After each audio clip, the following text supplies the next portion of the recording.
I just wanted to welcome you to our webinar. I know that all of you have gone to numerous webinars, and you do have a choice now to log on to multiple webinars per day.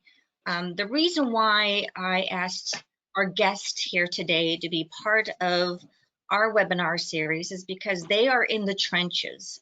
They're making sure companies are compliant, they're making sure people are getting tested, and they have some of the best practices as well too.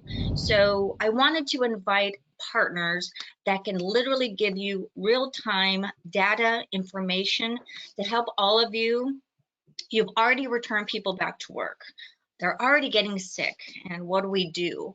The biggest questions that I've been getting from clients are testing. So we're going to do a deep dive into testing as well too. So I wanted to welcome all of you that are here today. We do have a virtual packed house. Just some general housekeeping items. You have the control panel there on the side. So please make sure you put on your questions there. We will filter through them. For those of you that are not camera shy and are not shy to bring up your questions live, for those of you that have a lot of questions, I might unmute you so you can talk to the panelists here today. Also too, just as a note, this is not legal advice. We don't pretend to be attorneys, correct, gentlemen? That is above and beyond our pay grade. This is just some general information of what we're seeing, some best practices, and we always just want to encourage all of you that what we're talking about is here and now. Will this be outdated tomorrow? Probably, unfortunately. It's a moving target. I think we're all in the same space, and once we get to know, okay, I think I have this under control, and then getting dinged with another Department of Labor or a CDC update or a World Health Organization or LA County, and it's just this constant learning curve. So again, this is information only. All of you probably have in-house counsel or you have a labor attorney, so we definitely want to guide you to those folks for any legal type of questions. This is just general information, but we do encourage all of you to make sure you have the latest and greatest in regards to federal, state, and your local municipalities as well too, and share with one another as well too what's going on, what's happening as well too. But those are my general housekeeping. I'm so excited to bring these gentlemen on to talk about compliance, something that is near and dear to me, kind of a nerd about it, because I think it's so important. Compliance and safety have always been part of the fabric of S&K because it ties into your risk in insurance and allowing us to protect you. But safety is the new requirement. And so I'm so excited to have the folks here to give us some general information and to give us kind of the best practices as well too. So I want to introduce, we have Henry Lew, we have Ted Schwab and Neal Bycheck here, that they're going to be giving you some different pieces of information. They're going to be little experts within their domain, and so they're going to be talking about several different parts of compliance and also diving into the various testing as well too. So gentlemen, thank you so much for being here today. I'm hoping my clients don't pepper you with too many questions, but be on the lookout as well too. But again, make sure that if you guys do have questions, you have that control panel there on the side, and you put in those real-time questions that you may have for our presenters today. So first up is going to be Henry Lew, and as you can see there from Lew and Associates. I'm so happy to be partners with you all, and Henry's going to be going over the first part of the presentation. Thank you, Tony. First off, I want to thank Tony for really inviting us to participate in this webinar. I found that she's someone that really cares about you as her clients or associates and colleagues, and I've got the utmost respect because there's so much information out there, and a lot of us that consider ourselves experts, but we all know our own lanes and we all know where our expertise lies. So Thank you, Tony. Really appreciate the opportunity. We're going to cover a few areas today. We're going to talk about safety considerations and self-audit. We're going to utilize the Cal OSHA, CDC, and Department of Health guidelines. And then last but not least, as Tony mentioned, we're going to cover the tests, the two most prominent tests that are happening now and that we are administrating. And so we're going to try to cover these areas. There's a lot of overlap in the first two categories, but we'll try to put them in the right context as we move forward. Okay, next slide, please.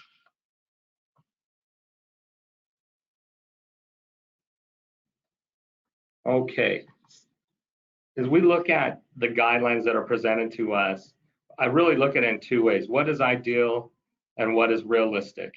And so as you'll see, the difference between the ideal and the realistic is an ocean.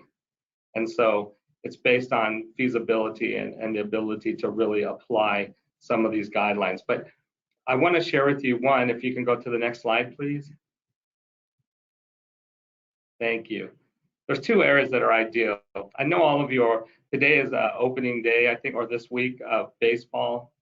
And there's guidelines. And as I've read through the guidelines, I'm amazed at how professional sports has taken the forefront of doing what is ideal.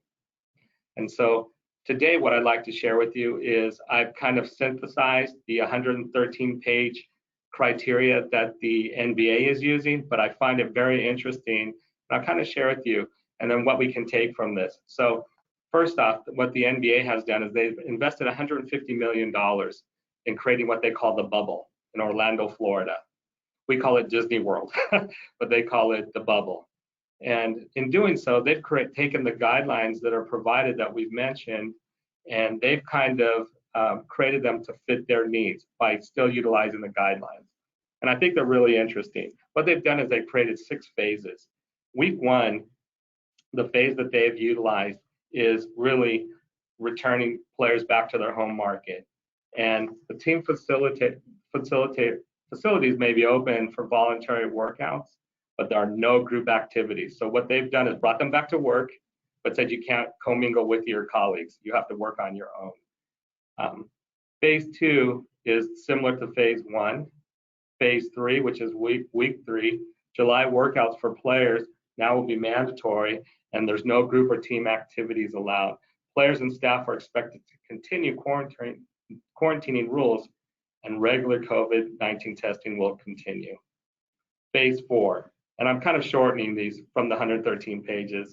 In the 4th phase of the process, the group and team activities will now be allowed.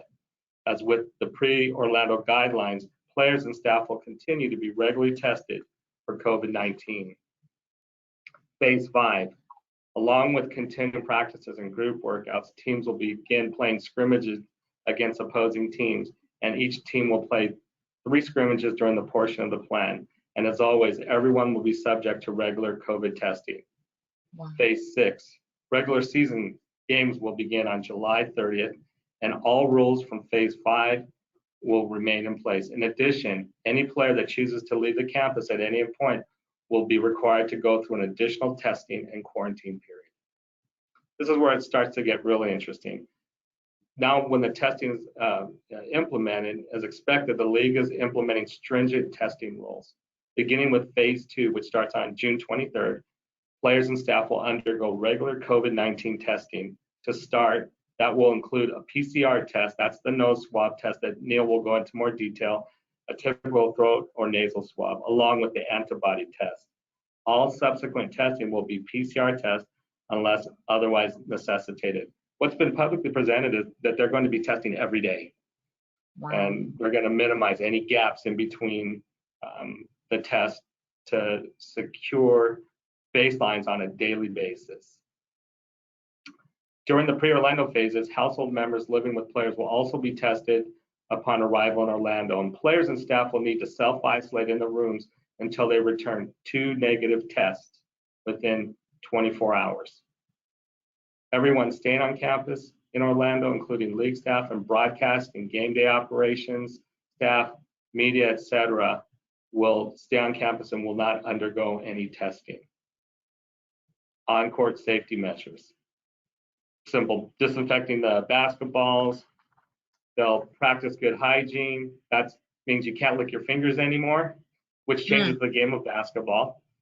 Taking out your mouth guard or wiping your shoes. So basically, if you watch basketball, they lick their fingers and they wipe their shoes at the same time. That is prohibited. Wow. That's going to be a new habit then. Yes, and that's a yeah. Okay. Right, Tony?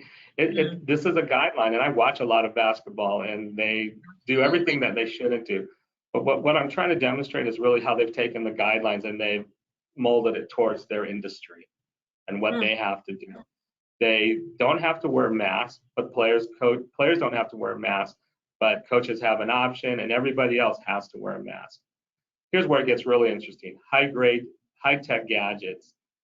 The league will use to keep players healthy is technology. First off, on campus, they will be required to wear magic bands, which are bracelets that not only serve as hotel room keys, but will allow wearers to pass through security checkpoints and check in for medical testing. Proximity alarms. One device is the proximity alarm, which is basically something that the player wears and allows him to know if he's coming within 6 feet of another person with a proximity bracelet. Wow. Within 5 seconds. The team and league will be required to use one of them as the alarms, and they will be optional for players. The alarms will not collect GPS locations or other data. Biometric ring. Basically, this is a ring that captures any data that shows that if the player has any symptoms, that he has high blood pressure or anything that's biometric would be related to a central source. Then they have socializing guidelines and what have you. I think the real thing is there's maintaining social distancing, using own equipment, there's food guidelines, eating, restaurants who deliver food is defined. I think what's the last thing that I want to share is that they also have a snitching hotline. So basically you can tell on other players that are not following the guidelines. What can we take from these guidelines? For most employers, they're not feasible. They're not financially feasible unless you have a company that generates the revenue of the NBA, Major League Baseball, and the NFL, or something similar. What we really have are the realistic guidelines. But why I presented this to you is that in my perception, and as I talk to my colleagues, Ted and Neal, this is really what we need. We need constant testing. Right. We need to be monitored. We have to be, and the other part of that is held accountable. It may be over the top, but it's ideal to help us mitigate loss and, help us get back to work safely and stay work safely. So that's why I wanted to present to you. That's the ideal scenario. It has a lot of restrictions. I'm a sports fan, so it changes the sport for me, but it's their way for these professionals to get back to work. I think Next slide, please. Go ahead, Tony, please. It's great to know that here's the most extreme, right? Yeah. And the millions of dollars that they have, right? And so I think that's great. I really think that's great to know. This is the extreme. Do we have unlimited budgets? No. But could we take some of those best practices and custom make them for your specific company as well too? Exactly. Somewhere within the Cal OSHA, the Department of Health guidelines is your plan. And that's what I want to present to you, is that you look at what really works for you, the type of work you do, and then we implement. Well, what's realistic? Well, what we use is we have the Department of Health, we have the CDC, we have OSHA, Cal OSHA guidelines. They're very similar, and there's a lot of resources out there for you. Fortunately, what we've done is we've kind of synthesized them. There's a lot of overlap, and so what we're trying to do is look at two different scenarios as far as my presentation and kind of present to you what we work off of and what you can work off. What I want to tell you is that after the presentation, if it's requested, I'll be happy to send you any of the links to all of these. There's a ton of information. There's a lot. So really what we look is realistic is what do? We'll follow the Department of Health, or we'll follow Cal OSHA or OSHA guidelines. And that's kind of what I want to quickly kind of present to you. And the scenarios are very similar, or the criteria is very similar, but the first one is scenario number 1. Employees are currently at work. Can you flip to the next slide, please? Oh, I'm sorry, you're fine, you're good. Really what we're looking at is what is the next one. I'm sorry, you're doing a better job than I am, Tony. Next slide, please. We're really looking at a few things. What is your written workplace specific plan? I'm not going to go through everything. I think you'll understand as I go through some of the audits or some of the checking points that you'll see they're pretty self-evident. But the first is, what is your written workplace? What is your written workplace and your specific plan? And really, if you identify persons or a person to implement a specific plan, it's really important. It's important to do it for preventative and proactive reasons. The other is a risk assessment and the measures that will be taken to prevent the spread of the virus. Use of face coverings in accordance with the Department of Health guidance, training and communication with workers and worker representatives on the plan, process to check for compliance and document and correct deficiencies, a process to investigate COVID cases, alert local health departments, and identify and isolate close workplace contacts and infected workers. Protocols when the workplace has an outbreak in accordance with the Department of Health. There's a lot of checkpoints there, but what you really have to know is this is all in place for you, and all you really have to do is create the guidelines. I'd encourage you to consider doing that as you move forward. The next is topics for worker training. Basically is, are you providing appropriate training for all of your employees, preventing spread, and who's especially vulnerable, right? Do you have awareness of your employees, their histories, where they're working, the physical space, and is that documented? Self-screening at home, including temperature and/or symptom checks using the CDC guidelines. Are you requesting that, or are you providing it and making that easy for your employees to have access to that? The importance of not coming to work if others have a cough, fever, breathing, really it's any of the symptoms that are related to the COVID-19. And on that point, if anybody thinks they have an allergy, which is not listed, you should address that and look at the different areas. I could expand upon that, hopefully Neal will, but yesterday they talked about temperature testing and how it's a good process to test people when they come to work, but there's ways that they fail. One is the equipment that you use, and also secondarily is if somebody thinks they have a little cold, but they take an anti-inflammatory or a Tylenol, they reduce their fever, they come in, they're kind of asymptomatic, but they're spreading the virus. So there's different things that we have to look at. To return to work after the COVID-19 diagnosis, only after 10 days since symptom onset and 72 hours with no fever. There's a whole criteria of this as far as topics for training. The second category is individual control and measures and screening. Symptom screenings and our temperature checks. Encourage workers who are sick, exhibiting symptoms of COVID-19 to stay home. That's really paramount. If they think they have an allergy, they should stay home until proven differently. That is very important for us to really recognize. And if you're going to err on the side of being conservative and keeping that person at home. And if you created the ability for that person to work from home, that's all the better. Encourage frequent hand washing and use of hand sanitizer. So at my house, I have hand sanitizer at every entrance of the door. My wife is very good at this. We wash our hands. She counts to 20 while we're standing over the sink. There's things that you have to do. And what I would say is this is what I tell her. I kind of tire of washing, using hand sanitizer, disinfecting, but we've been very blessed and very fortunate that over the last 4 months, none of us have gotten sick. So it works. So I can't refute that. Ensure workers use all necessary PPE. This is really key, and it's not only necessary, but it's appropriate. If somebody is the best right now that they're talking about, and everybody, the CDC and the LA County Department of Public Health is saying, not only do the masks prevent the droplets from coming from an infected person, they also protect you. And to qualify that as far as PPE, and there's other types of PPE, is that you have to use the right masks. I see masks that aren't working, and masks are the best protection right now. So it's really to make sure they have adequate, three-ply, disposable, but not have their if I could say this, LA Lakers t-shirt cut into a bandana covering their face coming to work. And I see a lot of I saw that. fashionable. I saw that yesterday, actually. So I think those are all great reminders. And, you know, going back to that individual control measures and screenings, we have one client that's on the line here, and they actually have the CDC poster, and they told all the employees to put this up in your house.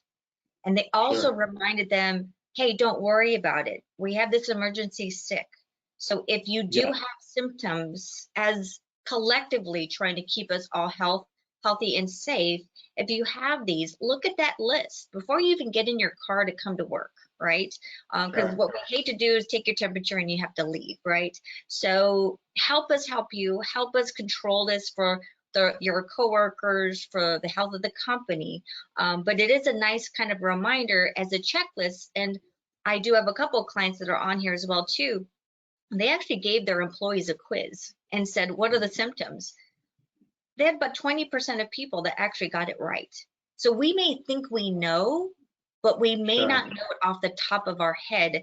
And so I think that's really important. You talked about PPE. What I'm hearing from my clients is, well, one size doesn't fit all, and agreed. Yeah.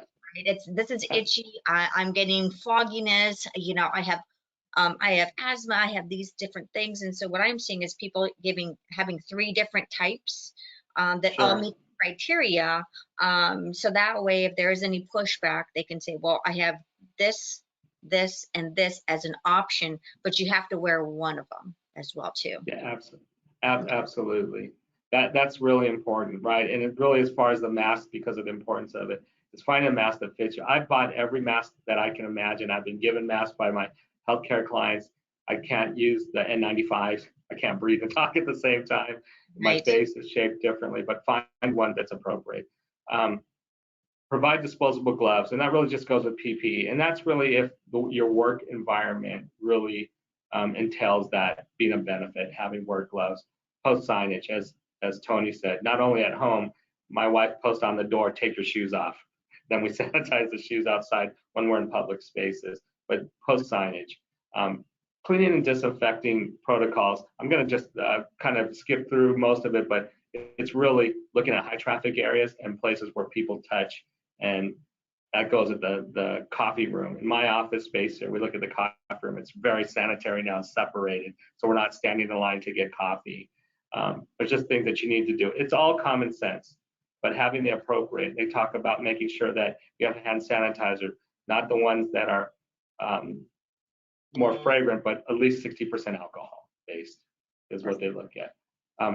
Physical distancing guidelines, which is really important. That in regards to everybody understanding 6 feet, but if I can share with you, physical distancing is 6 feet depending where you're at. As far as I'm concerned, 6 feet in an elevator should be 8 feet. If you're 6 feet and you're outdoors, it's different. And we have an elevator in our building here, and they put the stickers in each corner. And when we go in, if there's more than, I usually wait, but if there's 4 people, they want us facing the corners, facing away from the door. It's really weird, but I understand why they do that. That's the guidance of the building owner to do so. So that's physical spacing. Okay. I'm going to kind of go quickly in a different scenario. Bring employees back on site. There's a lot of duplication. I'm going to briefly go through this because of time, but there's kind of, these phases are concurrent with what our reopening phases of America, phases 1, 2, and 3. And we look at these phases and just to kind of to go through and go back. Phase 1, businesses should consider making telework available. So is telework available and an option to your employees? That's during phase 1. When possible and feasible business operations. And for employees who return to work, consider limiting the number of people in the workplace. It's really a lot of common sense in regards to phase 1. Phase 2, businesses continue to make telework available where possible, but non-essential business travel can resume. Limitations on the number of people in the workplace can be eased, but continue to maintain moderate to strict social distancing practices. So in our lobby, we have partitions, we have stickers. So when They come to our reception area. We have like a grocery line and people stand. It's very important. Social distancing is one of the top key components to helping us mitigate. And then phase 3 is when we're reopened, when we can go to baseball games and we can go in public areas, and then really, I would say stay. At that time, I'd say practice what you did in 2 until everything is 100% back to normal, whatever that was prior to this.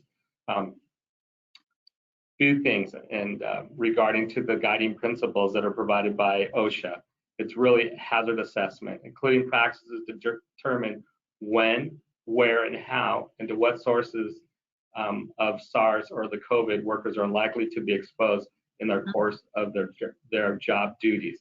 So this is right in Tony's wheelhouse in regards to risk management. You have to do an assessment. Absolutely. If you're a hospitality company, white collared, manufacturing, what is your risk? And you have to assess that. Hygiene is what we've talked about before. Social distancing, really important.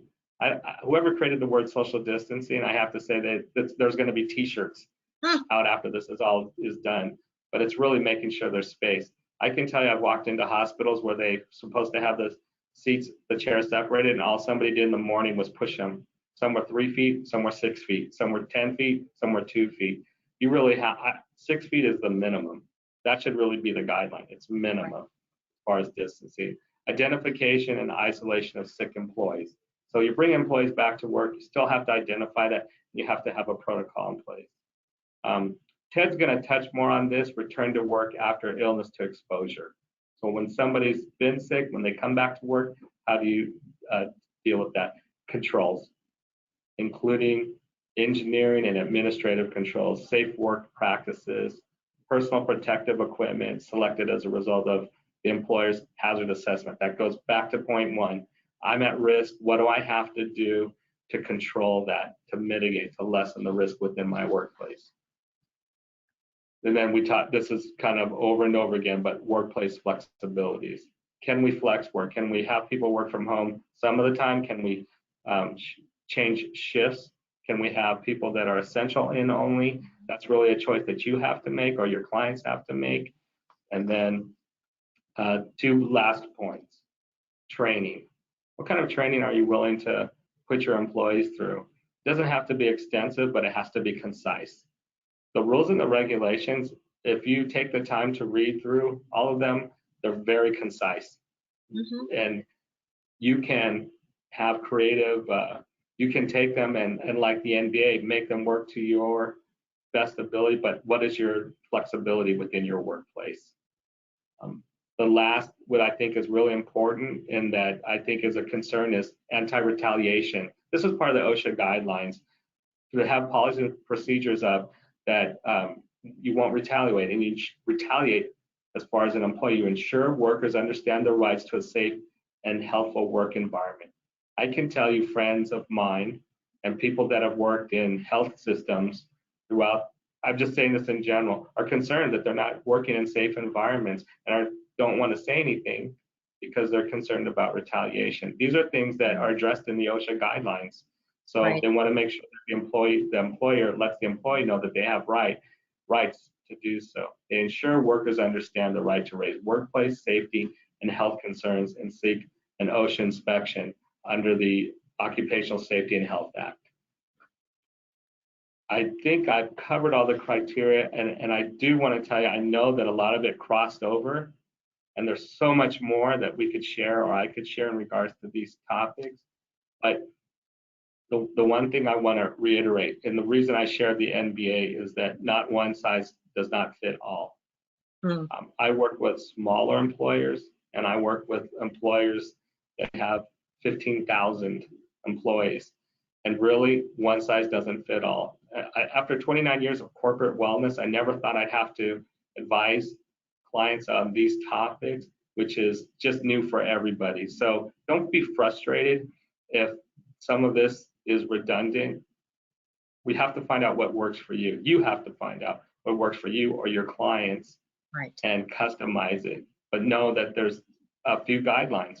It's social distancing, It's having the correct PPE and screenings. Okay, we'll talk about that. Neal will cover screenings, but that's it for right now. And at the end, we'll answer any questions that you're interested in. Now what I'd like to do is introduce my colleague, Ted Schwab, who's going to share with you other topics on the screen right now. Thank you.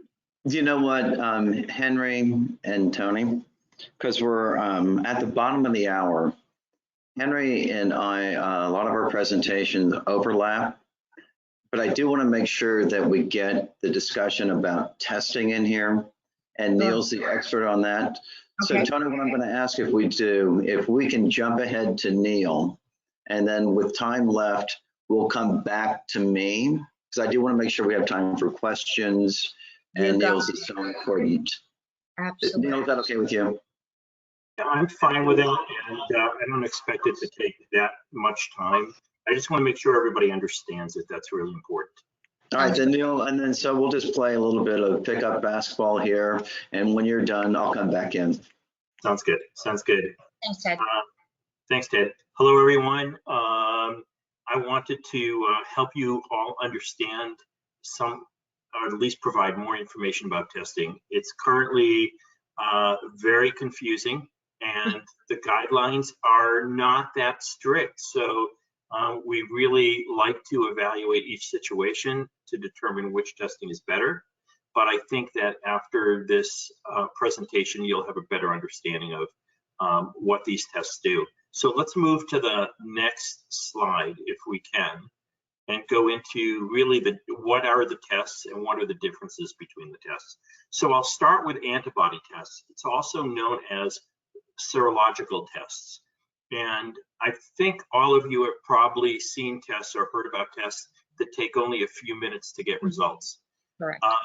Those are not the tests that we recommend. I mean, it would be great if we could get everybody's results very quickly. However, there are a lot of false positives and negatives with those, and we'll discuss that a little bit later. The tests that we recommend look at several different types of antibodies, and that's really important. And antibodies develop after someone has been infected. So it's usually for an individual who has previously had infection. Now, there are different types, as I mentioned, different types of proteins. So the IgM protein can identify potentially somebody who is still infected. So when you do a quick test, it's either yes or no, positive or negative, but you don't really know if they have any active infection. So it helps us to know if we offer different tests that can identify more types of antibody, it gives us a better perspective on how healthy that individual is or how sick they are.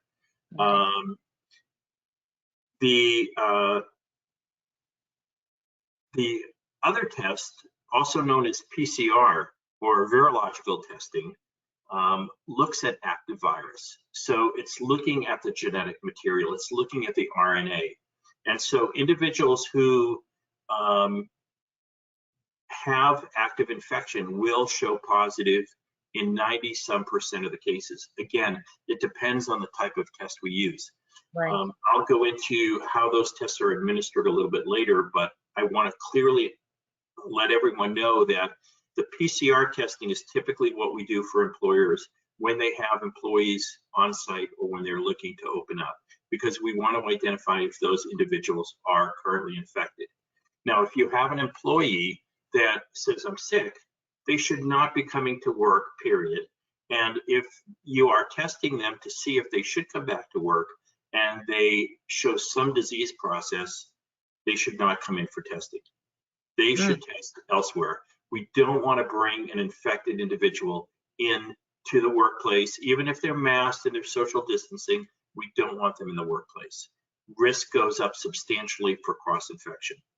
And I just wanted to mention, because Henry mentioned something earlier, you know, if we're all masking and we're all washing our hands and we're all social distancing, individuals shouldn't even develop colds because we are protecting ourselves. So people, in some ways, if you don't have underlying disease like asthma or other factors, may actually stay healthier, because if they truly maintain the these except in their own homes. And if everybody is healthy in their own homes, there shouldn't be any cross-infection of any kind. Let's move on to the next slide.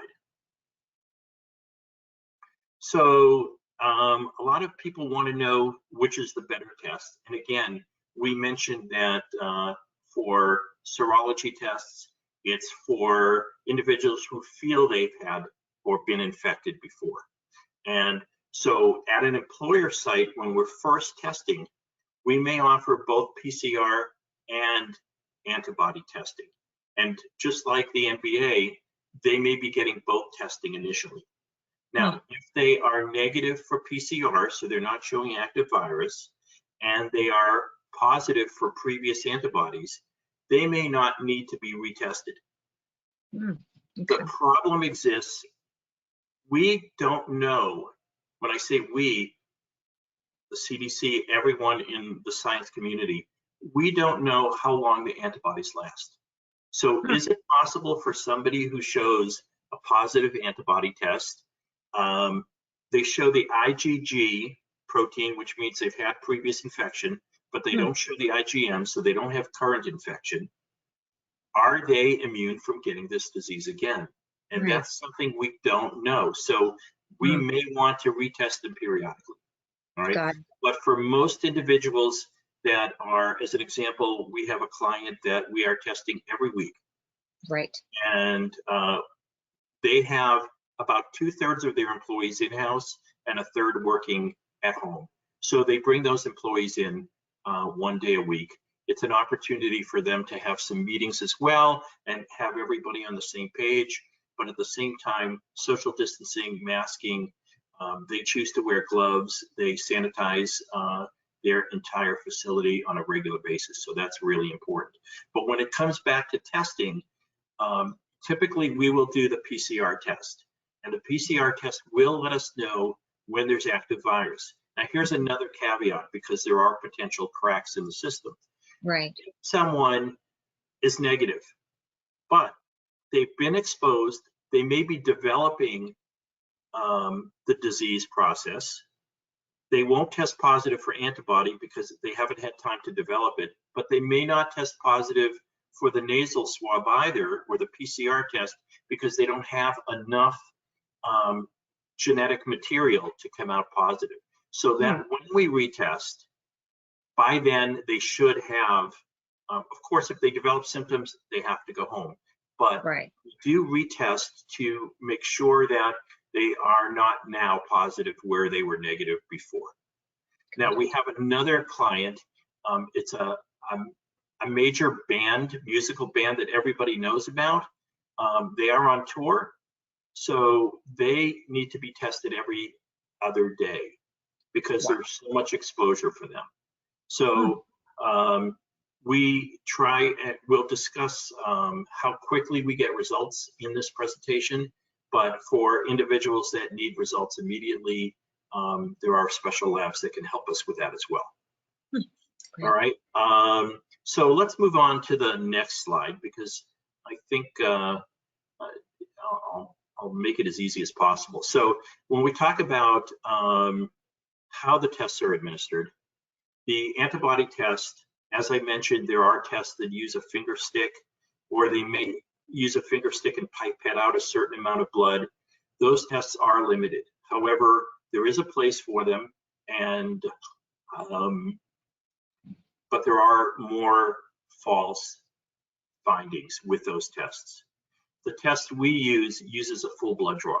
So there's plenty of material there to help identify, and our false positives and false negatives are very, very low. With the PCR test, unfortunately, that test, there are tests for PCR that use a swab in the mouth, but those have not proven yet to be 100% effective, or even 90-some-odd% effective.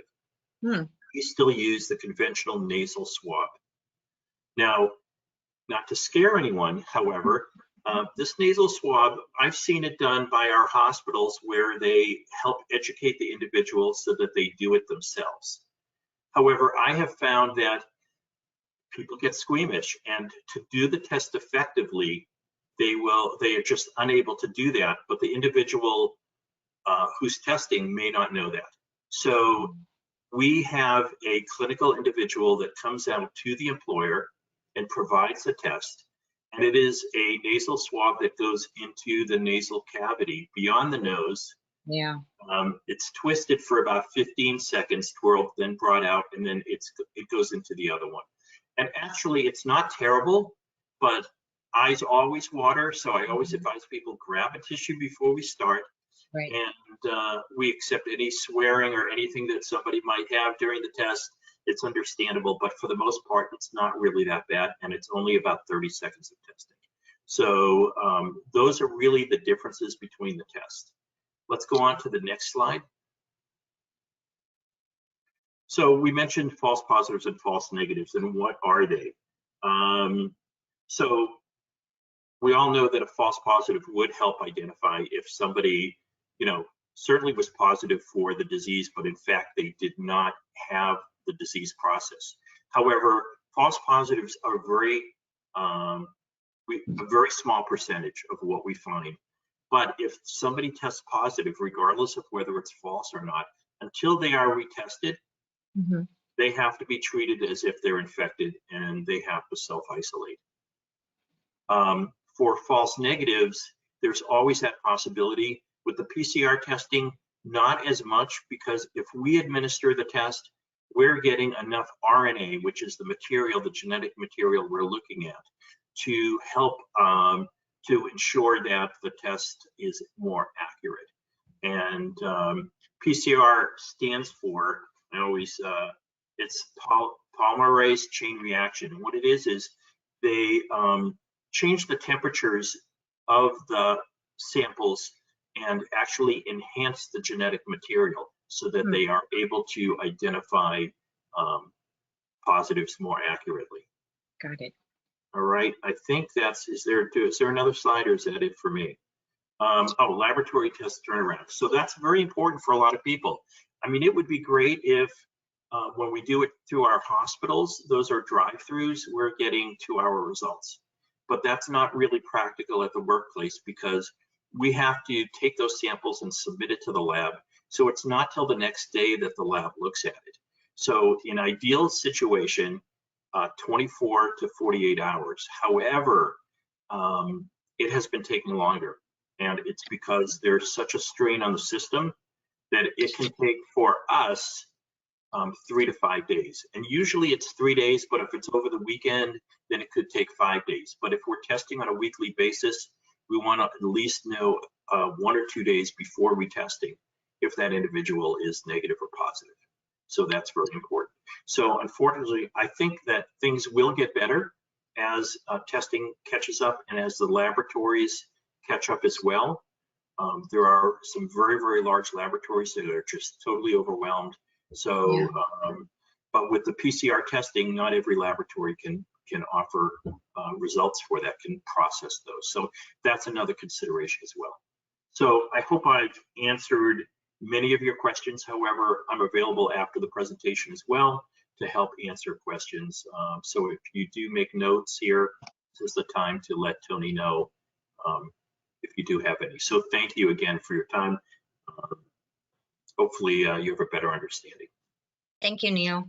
I have a lot of acronyms in my head right now. And I think it's really important for people to know the differences between the tests, and also too, if they are sending people in to go get tests or getting results back, they know the differences as well too. So thank you for the IgG, IgM, the PCR. Thank you for good, very good. All right, thank you. I'm going to bow out right now, so thank you. Thanks. Ted, what slide do you want to start on as we've talked about the compliance side, preparing, we talked about the testing side. Is there a particular slide that you wanted to start on to kind of wrap it up? Yeah, Tony, I also want to make sure that we have time for questions. Sure. And so I'm going to give a very quick overview. So just go back to the beginning of my presentation, and I'll just speak for a couple of minutes here. And So, you know, folks, as we talk, and Tony, can we give these slides to folks after the presentation? Absolutely. And so what we've done here is taken a common sense approach to the overlapping and sometimes confusing regulations and put in a step-by-step approach of the questions that you need to ask yourself. And then rather than going through the 7-step process here, let me just talk to the folks on the webinar about how we're approaching it and how the companies that we're working with are approaching it. The first thing is some rules of thumb. And just think, folks, of 3 things. Number 1, like unless you're Tesla or the LA Flower Mart, there's not the OSHA police that are going to come in and look to shut you down. If you are a very visible company and you're dealing with the public, you might want to submit a plan ahead of time to the county. But by and large, you know, let's be clear, there's not the OSHA police who are coming in to shut you down. What OSHA and the county and the CDC are all very clear about is that you, as an employer, you have one responsibility only, and that is to protect the safety and wellness of your employees. If you go in and look at the regulations as we have, the regulations themselves are pretty doggone thin. The guidelines they give you, the voluntary guidelines they give you, are very, very deep. So number 1, think of how can I keep my employees safe? The second thing to think about is make the assumption that the virus is everywhere. As you're going through putting in your social distancing practices, your face mask practices, your deep cleaning practices, your virus abatement practices, and your testing practices, almost assume that the virus is everywhere. And what can I do as an employer to make sure that it doesn't spread? The third thing is that there might be a day of reckoning where people come back and ask for what you did. And so make sure you keep records. Make sure you track what you're doing. So now I'm going to run through the 7 steps, and I'm going to do it just very quickly and give you one piece of advice for every step. The first step is, can I reopen? And unfortunately, this isn't a Cal OSHA regulation.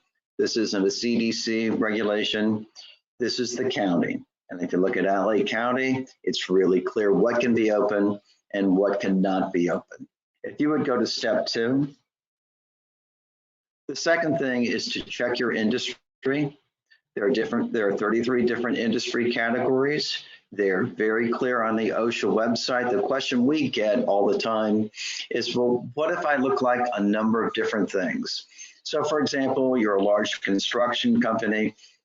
There are construction regulations that you have to, there are construction guidelines that you need to look up and try to follow on site. But let's say you have a large office staff that oversees your large construction company.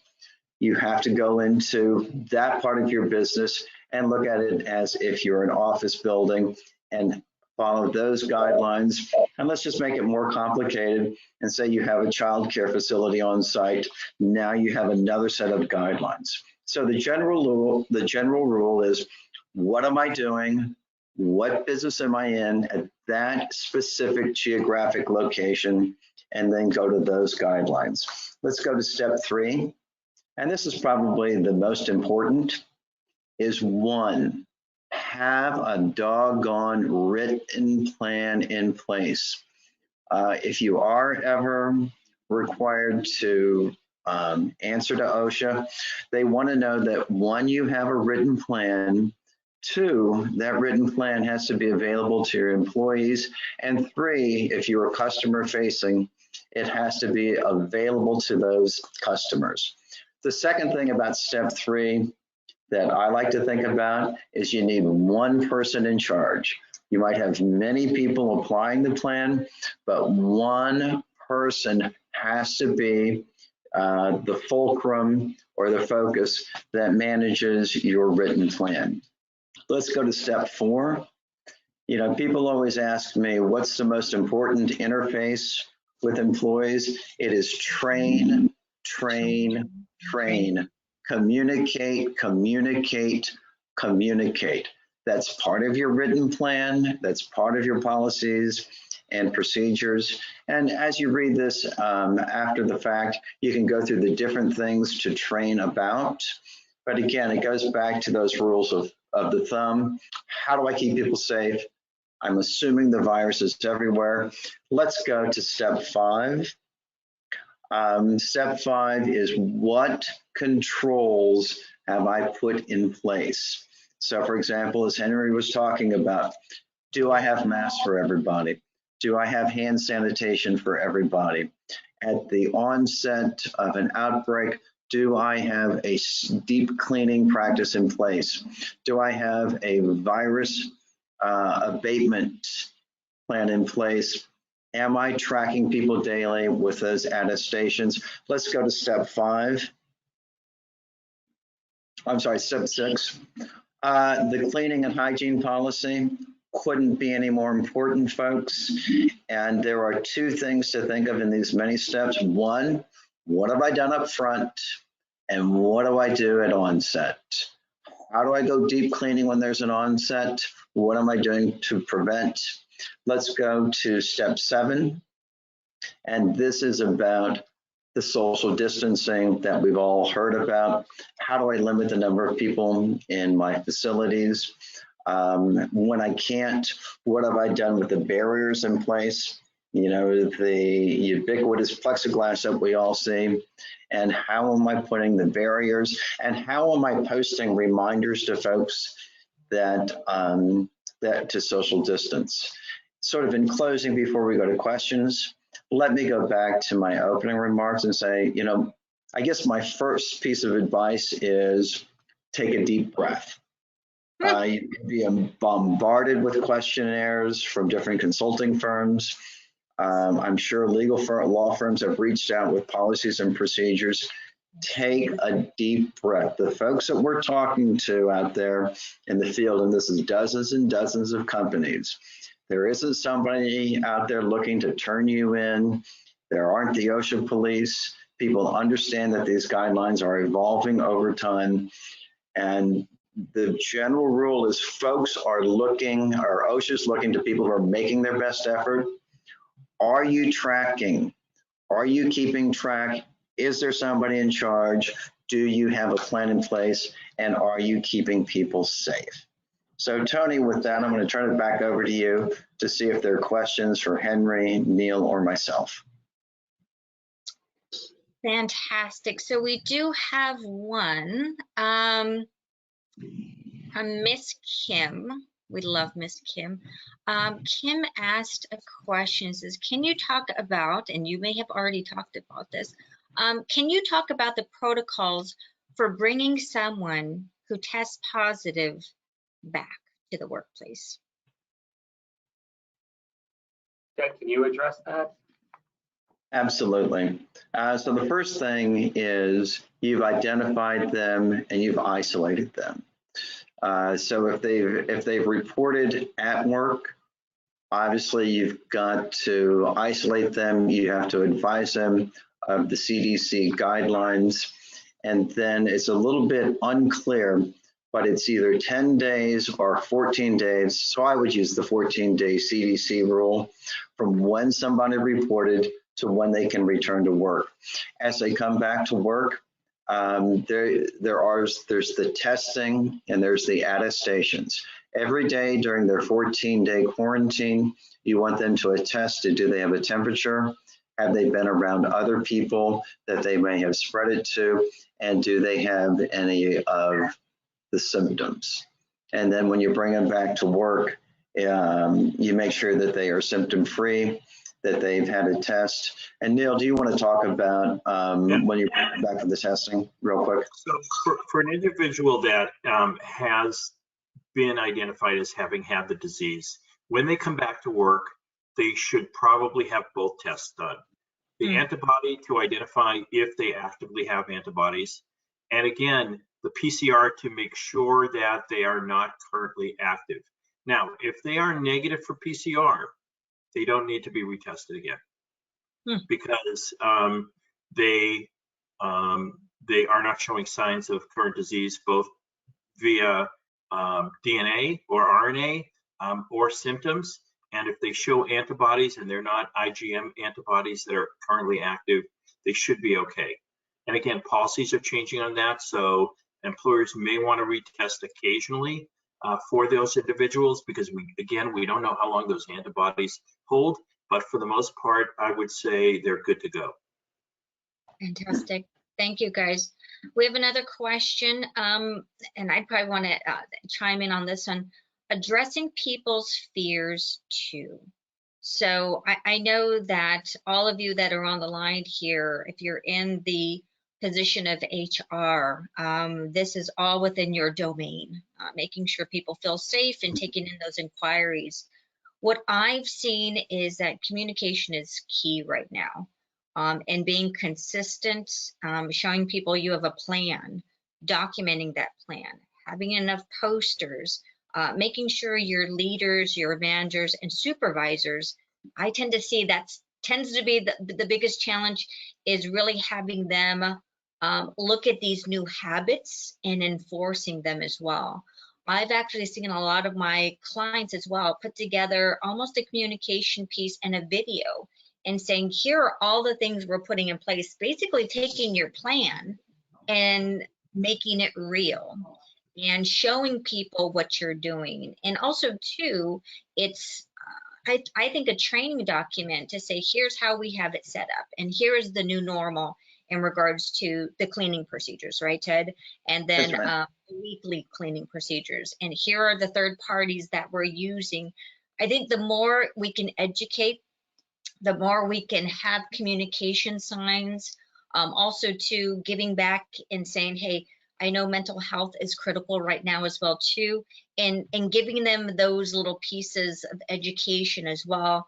I tend to see what I am seeing and talking to some employees and getting their, I guess, take on, do you feel safe? And it's been interesting to see people going, I don't even know what they're doing, versus, no, I'm very clear in regards to expectations. I know my expectations for myself.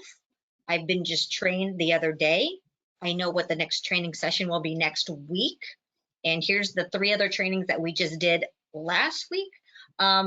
Those employees tend to feel a little bit more safe and secure because they're seeing it, they're hearing it, they're feeling it, but also too, it's a policy that is now truly being enforced. So that's what I've been seeing. So Kim, thank you for that question as well too. And you know, I think, I don't know if it was Henry or not, the whole retaliation thing too, when people are coming back, you know, you almost have to be like, anticipate there's going to be a little bit of bullying and maybe some comments as well too. Get in front of that, or actually just be like, hey, if this were you, how would you want to be treated, right? You know the characters within your staff, right? You know the ones that are going to be piping up. So try to get in front of that. And then also just say, if these things do come up, I am here for you as well too. Anyone else like to share in regards to addressing people's fears? You know, Sure. Tony, You know, Tony, if I may, Henry, and then I'm going to have to jump off because I have another call at the top of the hour. Just a couple of things, Tony, and to the crew out there. Number one, transparency. You know, Henry and I and Neal are dealing with big companies and some that are unionized. And there's this fear that companies are hiding, and they're not, that are hiding something from, so the more transparent you can get. And the second thing is bringing in experts to help you explain this. My hunch is that most of the folks who are on the phone don't have a medical background like Neal and can go into what these tests really mean. You know, they may not have the regulatory background that Henry and I have, and helping people explain. So, you know, I'm not trying to make a push. You can call us, but I'm not trying to make a push for the services we offer. But sometimes it's helpful to have other experts in the room helping you to answer questions. And with that, folks, I want to thank everybody for their time. I know Neal and Henry and Tony are going to stay on, but I do have to run right now. And so I want to thank everybody. Thanks again. Thank you, Ted. Thank you. That was a TED Talk. That was a TED Talk, yes. So thank you all. I really wanted to convey a few things to my clients that are on the line here is have a plan, have a policy, enforce the policy, and train, train, train. What I've been hearing from some of my clients is whether it be at the health department, a county official coming in, they're asking your employees, when was the last time you were trained? Also, too, when we're looking at workers' comp renewals, all the carriers want to see what your protocol is. I don't think we can do enough training right now. And also, too, it'll show to your employees that you are committed to a safe work environment as well, too. Housekeeping items, IIPPs have changed. They have been updated as of July 1st. If you don't know if your IIPP has been updated or it is in compliance, please let us know. We also, if you are not doing training on a weekly basis or every other day basis, please let us know. We have a full library of pandemic trainings available to you. So please reach out to us so we can give you that. And again, you're making safety real. Also, too, for those folks that are here, Henry, Neal, Ted, they're with Lew and Associates. They are your one-stop shop for consulting, compliance, doing a self-audit to make sure that you have everything in place, and also your testing resource as well. For those of you that I need a resource for PPE, they've done all the hard work. So if in this time of need where you need one person who can kind of give you all of these pieces during this very complicated time, I'm so blessed and honored to have this partnership with Lew and Associates, with these fine gentlemen here that were online as well too, to help all of you in your time of need. And so again, you have all of their information there. We look forward to seeing you also too on our next webinar as well. Still staying on the COVID trail. I apologize. I scare because I care. You all know that. You're like my babies. We are seeing just a huge uptick in the number and types of claims right now as it relates to cyber. It is almost doubled as it relates to hacking, the dark web, and because a lot of people are working home office. Join us August 13th, 10 a.m. so we can give you kind of the latest and greatest how to protect yourselves. And also, too, we'll be doing analysis with your own email and to let you know any sort of vulnerabilities as it relates to your own email as well, too. So, again, wanted to thank the gentleman, Neal, Henry, Ted, who is double booked, for coming on today. I appreciate it. Folks, please, please, please reach out to them, ask them questions. Again, if you need an expert, if you just want to know, am I doing things correctly here? Please reach out to them. That's why we've partnered with them. I know a little bit of a lot of things, but I don't go into a huge deep dive. That's why we have the experts here to help you all. So Neal and Henry, thank you so much for being on today. For all of you that are on here, we will be giving you a copy of the slides. Please reach out to them. And as always, please let me know how we can help you. Please stay safe. Please stay well. Please stay productive and take care of one another. Alrighty. Have a good one, guys. Thank you, Tony. Appreciate it. Thanks. Bye-bye, guys. Have a good one. Okay, thank you.